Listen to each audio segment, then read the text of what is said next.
Today we're going to deal with the pouring of the liquid plastic component into the molds, which we've already covered, the fabrication of the molds, and we're going to discuss the relationship of the two components to the volume that we need in the mold and how it's affected by the pressure pot that we're going to put it in. Okay. The first thing we're going to want to do in preparation for pouring the plastic in here is determine the volume of plastic that we need. So I have this cup, it's a graduated cup, and I've got 6 ounces of water in there. So what I'm going to do is I'm going to pour the both molds to the full position with the water, like that, and I'm going to measure what's left. And I have 2 ounces left. That means we have used 4 ounces of plastic in the molds. That's how you determine the volume. Okay, with the water, we have determined the volume of these 2 molds to be 5 ounces. The mixture of this Polytech liquid plastic, part A and part B, is simply 50-50. That's hard to get wrong. So for 5 ounces, I'm going to start with the red, because it's a thinner consistency, and I'm going to carefully measure 2.5 ounces into this cup. It's got gradation lines in here, and I can stop right at 2.5 of side A, and then I put 2.5 of side B. Now when I add side B up to 5, I'm going to want to be pretty quick about mixing this, because the temperature that we have today in the summer is going to make this stuff harden and go off a whole lot faster than it will in February.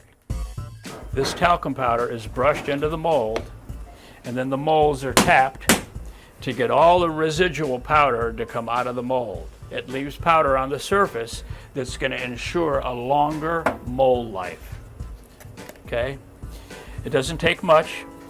But more importantly, what you put in has got to be tapped out so that all you have is a thin film of the talcum powder everywhere. Now that I've got it mixed,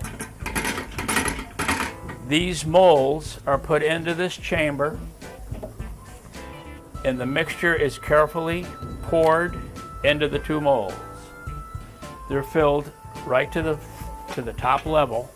This door is closed. The escape valve is closed,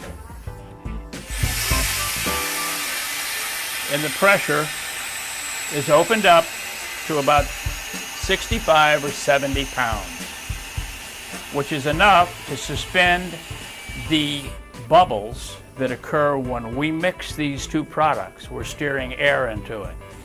This chamber compresses those air bubbles back into suspension. The opposite of what happens when you open a Coke bottle and the bubbles all come out. This is pushing it back into suspension. This is going to take about, in this heat, about 8 minutes of cure time. Then we're going to release the air, open the chamber, and take out the parts. The parts from those molds will look like this. There'll be a flash from the excess that we poured over the surface, but that's not important because we're going to sand this off.